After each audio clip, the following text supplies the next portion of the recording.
The digital world moves fast, but real growth comes from real conversations. This is e-Coffee with Experts, where marketers and founders share what's actually working in SEO, AI, and digital growth. Grab your coffee and fuel your mind as we chat with top minds about their wins, struggles, and lessons you won't find in a blog post. Brought to you by Digital Web Solutions, we bring real talk to help you grow your business, one episode at a time. Let's get started.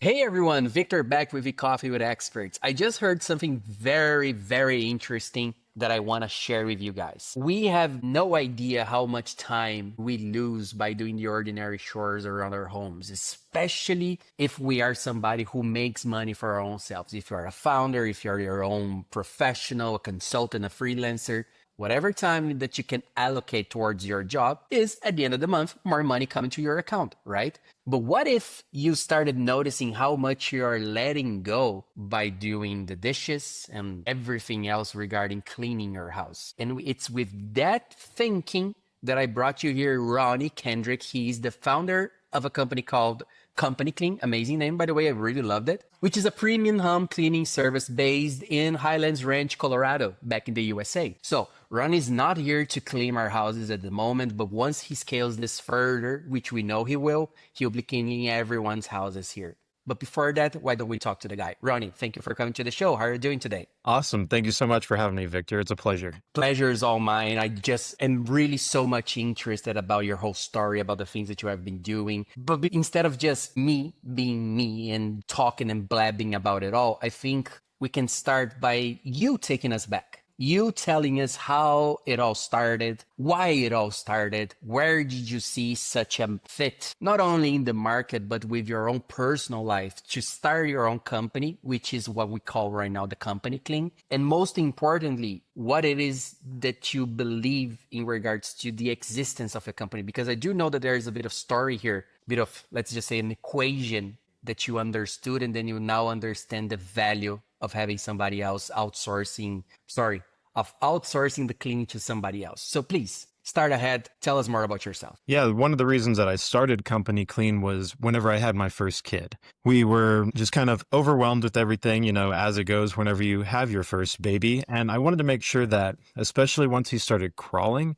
that he was living in a safe environment. Because the carpets, maybe I wasn't keeping up with them as much as I should, right? The vacuuming and everything. And I didn't want all the dust going in his little baby face and making him sick, right? And I called a couple of house cleaning companies. And here's the thing for most house cleaners, they don't call you back. That's a big problem. That's true. And so we weren't getting very much feedback from them, no responses. And then whenever they did come, maybe they just wouldn't show up, or they would be very late. There was just no communication. And I thought, I can do this much better. I want my kid to live in a safe, healthy, happy home. So I went and started CompanyClean to rectify all of those issues. To your point, though, about saving time and in a business setting, what really became apparent very quickly is that we are here to also, again, we want to save you time for family, but when it's in a business setting, if you're actually cleaning your own home or doing your laundry or like washing your own car, that's hours spent that you could be doing in your business, right? So where really became apparent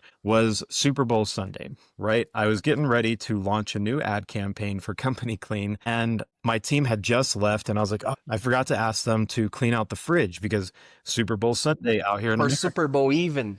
Yeah. Opening and getting those beers in and out. Or the big game. I don't want to get you in legal trouble. The big game was happening, and I knew that it wasn't very clean in there. So I was like, I'll go ahead and I'll do the cleaning myself. Well, 3 hours later, and I still didn't even do a very good job. I finally got finished with the refrigerator, but I didn't get to launch my Google ad campaign for another 4 or 5 days. So too little too late right now. Yeah. So all of those leads that we could have had in that time didn't come through. We lost $1,500 in revenue just cleaning my own fridge. And that's a story I tell to all business owners now is that, again, think what's your fridge, right? Where have you lost that money just cleaning your own home? And whenever I'm making a pitch to business owners, people will say, I don't have the money for it. That costs too much. And I go, don't think of it as a cost. It's an investment, right? Once I flip it to it's an investment and you can be out there in your business, going to networking meetings, those kind of things, they're like, I never even thought of it that way. And then boom, we land the sale. This is actually a very good information that you just shared, because I was preparing myself to ask you a little bit later along the line in regards to pricing itself, because not only cleaning, but doing nails, cutting your hair, everything related to these types of services, they're very price sensitive. You have, for example, barbers who have innovated themselves by doing a booking system, or they put heated towels in your beard before they start shaving it up, and this adds to the value. Then fine, you can say that they can start charging more because of this, but at the end of the day, it's still very sensitive market, right? People want to make sure that they save the most that they can. And as you said so yourself, it's not a cost, it's an investment. Can you tell us a little bit more, not even an example itself, but like a conversation that you had, more cases that you had where you had to stand your feet into like, hey, pay attention. I understand that you're used to paying the cheapest option, but what I bring here is not only that. How did you manage it all? Yeah, we battle with that every day, right? Because like you said, it is a commoditized market. There's tons of house cleaners out there, because all you need here in America is a mop and a bucket, and you can call yourself a house cleaner. There's no licensing or anything like that. So whenever folks tell me we found a cheaper option, I say, yeah, I have no doubt that you did, but they're never going to match our value. Like, we're not going to match their costs, and they're not going to match our value. Because again, those folks are likely, they're probably not insured, they're not bonded. You have a 100-year-old grand piano sitting in your home. Are you going to vet the materials of these people? And like, do you have the confidence that they're not going to ruin that? Those are all the kind of things that we do here at CompanyClean, which is we educate our teams, we educate our customers too, and we make sure that we're using the right materials. We're going to show up. We're going to have the communication, and all of that, it takes money. There's overhead to it, right? And so we actually have a responsibility to both our customers and our employees to charge higher rates than what folks are used to in the market.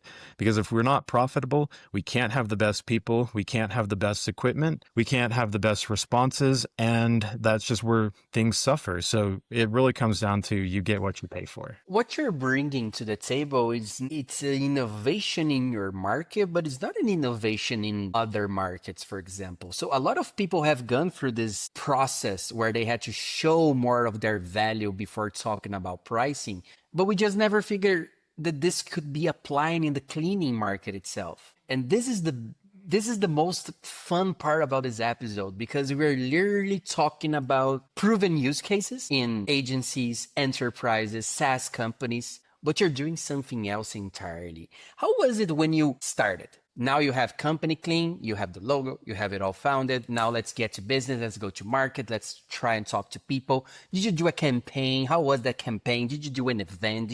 Were you like on the street giving pamphlets? How was it all for you to promote the first steps of the company? Well, what you said about like no one's really doing this in the cleaning space. We did take a lot of the innovations from the plumbing, the HVAC services. Perfect. Taking everything that they've refined over the last 20 years and then putting them into house cleaning. For instance, before we even do a cleaning, we hit on the way on an app, and you get a text message and a notification that, hey, it'll be X number of minutes before your technician arrives. And then we're including pictures of them now, and we want to have little profiles about them, so you understand who's actually going to be in your home before they even get there. And it's so professional. It's so important to understand that. It's so important. And I'm really sorry to cut you this, but I'm really getting the value here. The reason why we're actually having this episode today, you and I, is only because in 2018, I was doing a ride-sharing app called BlaBlaCar. It's a French company, but back in Brazil. And I did the same with my own rides. I was a driver. I created a WhatsApp group where I put all my passengers in with a picture of the car and the plate visible, because the plate is how you identify the car.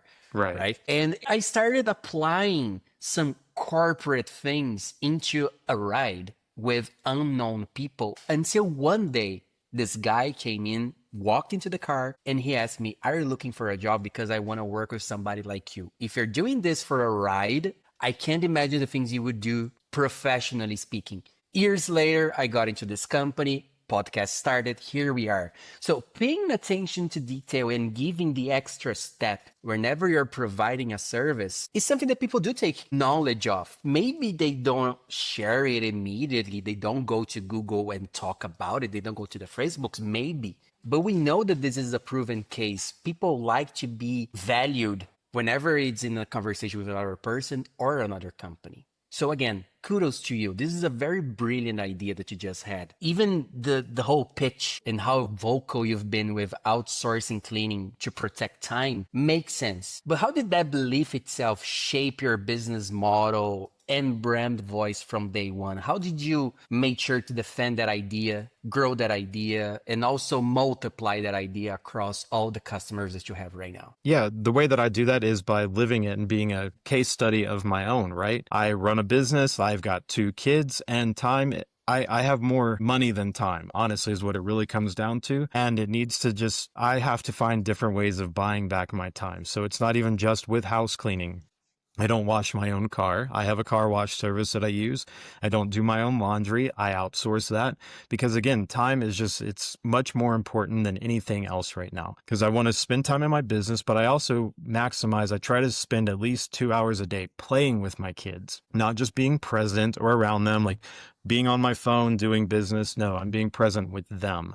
So that's why time is so important. And it comes back to that brand messaging. And whenever I'm talking with customers or potential clients and everything, I go through this exact, like, here's how I live it. And I want you guys to experience that too, because again, like family time is very important. Business time is very important and you need more of it. That is true. That is exactly how I think as well. But let's come back to the other question, which I cut you over, and I'm very sorry for. Give us a rundown on how you promoted the business at first when you released it, because I'm pretty sure there's going to be a nice story about it as well. Yeah, whenever I first started, I was approached by someone to do advertising. I thought this was going to be a very great idea. This is just going to blow up the business, right? I was going to get so many customers off of it. And it was, I don't know if they do this out where you live, but here in the States, in our grocery carts, they have advertisements. Because I mean, it's America. We advertise everywhere, right?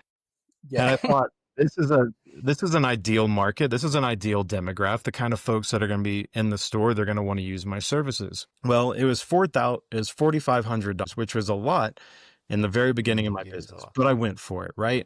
Disaster. I never even got one call off of this. And I don't believe it was like a brand messaging issue. It's just, it wasn't very effective. And that was one of my biggest missteps whenever I was starting the company, was understanding how I should be advertising. And eventually I got to the correct business book, started following the right people. Like I'm sure other folks on your calls have mentioned, like Alex Hormozi. He's fantastic. He's one of the best marketers out there today. I read all of his books, started implementing that, and that's when the business really started growing. Oh, that's very nice. That's very nice. You know, we have signed book by him right behind me. You will remember him forever, because I can already sense the care that you have with him, because even though he wasn't there with you, his knowledge was, and that's what made the whole difference. Yeah. That's very nice. Let me ask you a little bit more then, since we're talking about marketing and advertisement and everything else. Let's delve a little bit about this whole part of the conversation.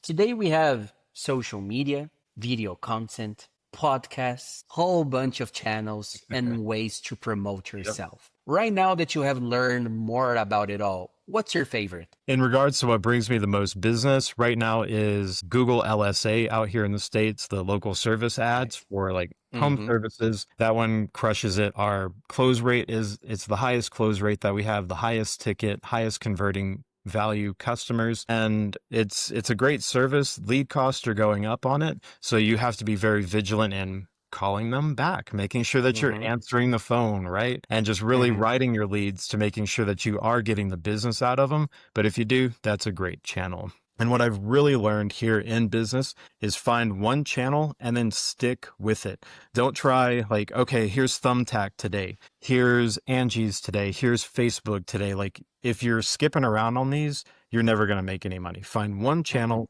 Like clearly these channels work because they're businesses, they make money. So find out why they're working, make sure that you're tuning everything, your business profile, your messaging to those kind of clients, maximize it, then move on to another channel. Keep that one, get into this channel, maximize it, and then move on to another, and then repeat that. And that's where you'll see success in your business. Is there one of these channels, one of these tactics that you tried and underperformed beautifully, and you want to keep yourself as far away as possible from that tactic? or not? It was, as you said, paid ads at first, didn't work out. Is that the answer to it? Well, paid ads, like I've certainly lost quite a bit of money originally on understanding how to do it because I ran my own ads and I didn't really know what I was doing. So I was like, here, just dump money in, see how it goes. And then I was like, well, paid ads don't work. Well, they most certainly do. It really became like I was getting a good click-through rate, but it was my landing page sucked. And I wasn't like giving my message correctly to the people. So people were dropping in there, but then they were bouncing. So I refined my landing page, conversion rates went up, and it's doing a lot better. That's nice. That's great to know. Video content, is it something, because I know that this is not your first podcast. So the personal branding, we're going to get into that a little bit later, but I know that you already understand the value of showing yourself, building that authority so that people will also know the logo of the company, but the person that's also running the company. Are you guys already starting with video content, maybe even for memes in regards to, I don't know, some of the usual day-to-days that you go through? Or is this still not something that you're trying? And I'm just going to compliment myself for 10 more seconds. The algorithm has sent me a lot of cleaners in the USA where they daily record some of the mess that they go through. Usually there are very extreme cases, those like literally those mental illness cases where people just collect a lot of dirt and they leave it around. Yeah.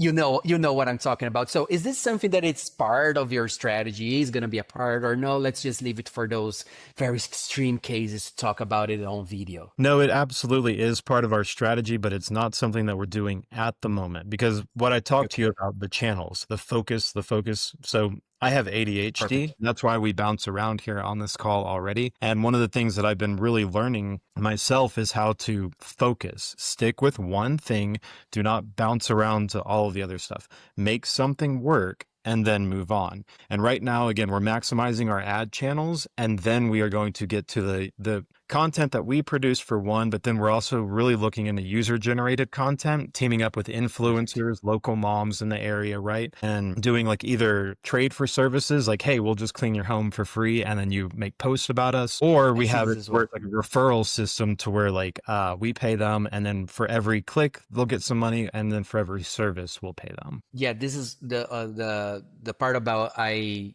give you a service and I can generate a content about it. I also see it a lot in regards to gardening back in the USA as well, where they knock on doors and say, hey, I have this channel. I can do your whole garden for free as long as you allow me to view, to record this. And then there's Victor just staying on that video for as long as they allow me to, because it's different. Again, we're so much enrolled right now with content that is fabricated, right? You go to, let's even talk about your background.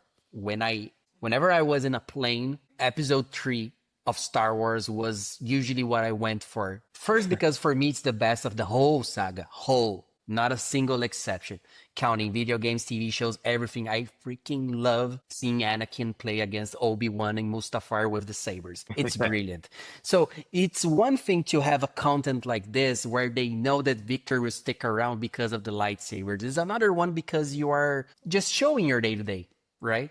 So it is something magical whenever we think about the systems and how these companies, these gardening ones, you in the future are playing it all. Now, one question that I do have talking about the systems themselves is, of course, you know what you're talking about in the context of marketing, of running the business, of promoting, of showcasing it. And you have several systems that must be working behind it all. Can you share some of them, the apps that you like to use, the tools that you like to utilize, not marketing related, but for example, a CRM that you love, an AI that you are always working with you to generate those contents, to send emails? What is it that Ronnie utilizes nowadays besides Funko Pops and everything else that you have on the background? Yeah, so I actually have a background in IT, did that for 20 years. And so I'm very into systems, right? Systems and processes, because that's the best way to engineer things. And we use Zapier a ton in the business, right? For setting up automations. Like we have that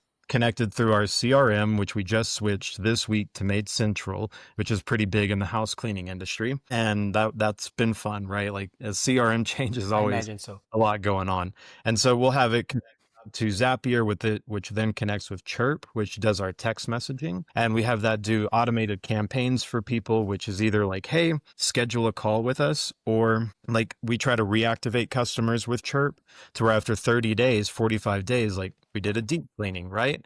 Hey, it's time for that next deep cleaning. Let's get you on the schedule, reactivation, because I was talking about how high lead costs are getting. You need to be, as a business owner, going back to the well. Any of your old leads, you've already paid for them. You got their info. Make sure that you're trying to reactivate these people. And that's a very nice plan. And then so the big one, again, is like whenever we do the Chirp and the Zapier automations, I noticed a lot of issues with people actually calling back, right? Or we would call them. You know what? Even if they just filled out a lead form, it might not be the best time to call them. They might not be ready for it. So now we integrated it to where they get a Calendly link and it says schedule your own call. Right. And we have seen conversion rates just go way up because they have the time to talk with you. Right. They're a more qualified lead and it's just working out so well. So if you're in any industry, really, don't just have a lead form. Make sure that whenever they fill out the lead form, it's going to a booking form for an appointment so they can schedule on their own time and do that. But don't let them do it any more than 48 hours out because you'll see a big fall off on response. So just give them that little window and you'll see much higher conversion rates. Is there an example where you called somebody 48 hours later and they were like, I'm another fridge. Too late, Ronnie. You've took so much time cleaning your fridge that you lost the ad. Did this happen? There is no way it would ever take me 48 hours to return a call. We call back in 15 minutes at the most. Nice. Because there's that Harvard study that after 15 minutes, it's something like an 80% loss rate, right? And again, we're paying good money for these leads. You're going to hear from us. Our lead follow-up is actually quite aggressive. You will get 2 calls immediately because we do a double dial because that bypasses your do not disturb on a phone. On an Android, if you have D&D on, get 2 calls, bypasses it. And then we will do an afternoon follow-up. The next day, we'll do a text and email campaign. The third day, we'll do the double dial and call again. And we repeat this for 7 days. And then a final reach out 14 days later, just saying, hey, you're probably not serious, but maybe you're looking for something. And I've had people they're like, wow, 7 days of that. Do you actually hear back from people? And on the 7th day, days 1 and 2 is the highest. And then day 7 is actually my next highest. That last message saying hey, we understand you're busy. Contact us later. They're like, sorry, I was busy. Here's my number. Let's get together now. So those 3, 4, and 5, 6, we don't really hear much, but the beginning and the end is crazy. Yeah. Breakup emails work. This is proven in several markets, and it's nice to know that it works for you as well. I read so much about it. I think it's just the fear of letting somebody down. Once you send a breakup email, say, hey, Ronnie, I think this is not the correct time. Really sorry for having bothered you. In case you are looking for services like this in the future, do know that our doors are always open. Thank you. I don't know. It gives a sense of I let that guy down, didn't I? I should have picked up the phone. I should have just said, no, thank you. I should have said, yes, thank you. I don't know, but it gives them the weight of the silence that they have been practicing for the last couple of days. And that's beautiful to see. And I mean, I'm even guilty of it too, to where whenever I see that, I'll generally respond to people. Even if I know it's probably automated, I do it.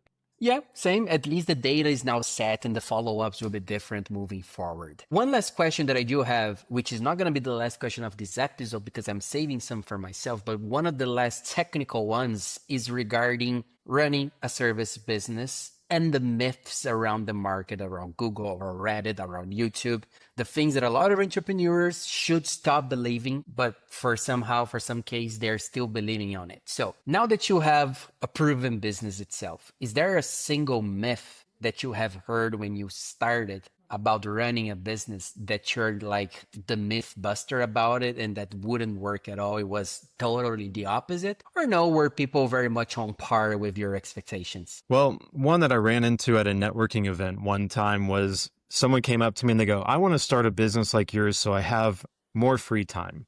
And I looked down and I go, because they're like, I want to spend more time with my kids. Are you out of your mind? Even I didn't understand that very much. Oh, yeah. So the myth was that business owners just seem to have all this free time, right? That they don't do anything in the business. And I'm like, dude, you're going to be starting up a new business. This is going to take up all of your time all day, every day. for years, if not for eternity, right? I was like, you're not going to get that time that you're looking for.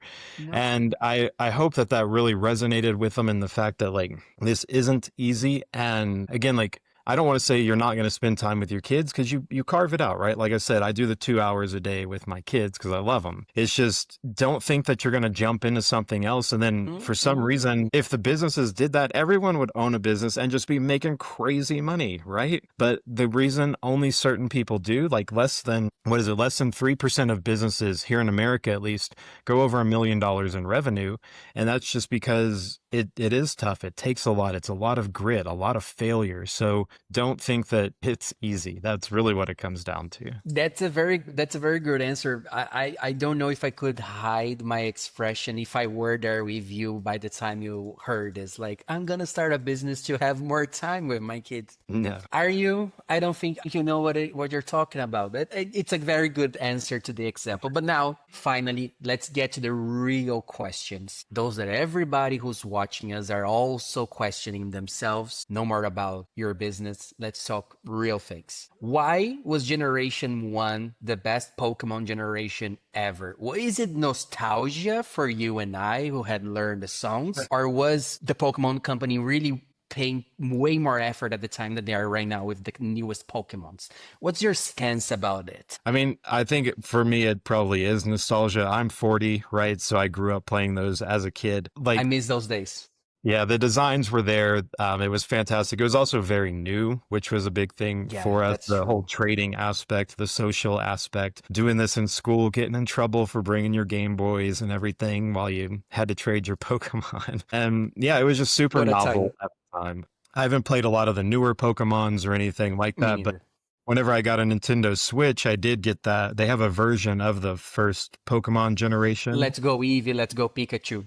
Yeah, I bought that and beat it again. Yeah, no, it was. I also did the same. I think all of us from that age did the same. I think Nintendo knew what they were doing. They never released the Let's Go. What's the second generation starters? Chikorita or Let's Go Cyndaquil. No, they never did that. So they know what they were doing very much. And you see, why did I brought up Pokemon? Sometimes it's so easy to connect with people due to common interests, right? Immediately, as quickly as I saw your background, I was like, this guy's gold. I can talk to him about Star Wars, which I did. I can talk to him about Pokemon, which I did. We could spend hours and hours away from this. So my last question, and I did give a spoiler about it, was and is about personal branding. If my own self were to hire a cleaning service and I was located where you are and I saw your background, I would immediately book it. It's as simple as that. People, as I said, like to connect with people. Sometimes people prefer doing business with other people, no matter if the company is more expensive, if the product's more expensive. But if they like that person, they will go back again. So to close this episode, and this amazing conversation that we have been talking about in the past 30 minutes. What's next for you in regards to your own branding, in regards to Ronnie, in regards to the things that you want to build for yourself, the authority that you want to build for yourself? Are you looking to become the Pokemon master, or beating some of the gyms will be enough for you to settle down? Well, I will be the biggest house cleaning company here in Denver. Absolutely. No doubt. Perfect. Within four years. That's what I'm looking to do. We will be the best service. People are going to know us. We do a lot of like community building. Like just yesterday, we did an event here in my neighborhood to where we brought a bunch of food trucks. We did trivia night. I brought out some game show people, videographers. That's nice. And people were like blown away by it. And then we gave out a bunch of gift cards too, which again, you're asking about the personal brand, but I love this gift card play and everything. Cause so what I do is I give out like these $200 gift cards. My service costs me $200, right? So here's the business play is, my services cost more than $200. So the person's going to have to put a credit card down anyways to pay for some service. They essentially pay for the labor. We've got a good lead. We've got someone who is high intent, and then we're in the home and we can remarket to them. Sorry to go off on that tangent. I love that one. It's really good. Don't worry. Because that $200 is actually even less than my CAC, my cost per acquisition. Generally, like line and everything. My current one is $241 for a customer, and so to just throw these out is a lot less expensive. That's a Anyhow, very nice tactic. back to the personal brand piece, like I really like to do this business piece. Like as you saw, like I got very excited about talking about that piece. I love talking about business, and I'm going to be doing a lot more of that on LinkedIn. Is just like my struggles in business day to day, my wins day to day. Like, hey, here's some myths that we've run into business wise. Here's how we've conquered some of these issues, and just use them in your business. Like I actually don't ever want to be like a coach or anything. It's not what I'm looking to do, because if I start doing that, it's going to get the eye off the ball for CompanyClean, and that's going to suffer. I will be able to sell this company for millions of dollars one day, like double-digit millions, no doubt, if I just focus on it. But I love helping people, and so I really want to be out there saying, like, here's what's worked in my business, even for other cleaning companies, actually, especially for other cleaning companies, because if they start doing everything that I'm doing, raising the bar, their rates go up. And back to that commoditization we were talking about, the low prices, that stops too. And we all win. It's the Starbucks effect, right? 25 years ago, no one would pay more than $1 for coffee. Starbucks came in, started charging $5, $6. Now you can't go to a coffee shop and find anything lower than $5, $6. So that's what we're going to do. That's very nice, Ronnie. Thank you so much for, again, I told you at first I wasn't lying, and I'm still not lying. You got yourself a fan, because this is a really nice company and business that you're building. We here wish you all the best. The audience that's still here with us, I'm sure they will follow you and all the links down the description below regarding your company page on LinkedIn, your profile, so that they can all see those myths, see those nice stories about it, and overall, of course, catch up with you and your nerdy things. Once again, we are just very, very, very glad and honored to have you here. Hope to have you again back on the show when you hit those millions again and you sell it up. We're going to be here doing some more deep cleaning. Sounds good? I'll remember my friends, Victor, for sure. Awesome. Same. Ronnie, thank you so much. And for everyone else, let's stay together here at eCoffee with Experts. Catch you on the next time. Bye-bye, everyone.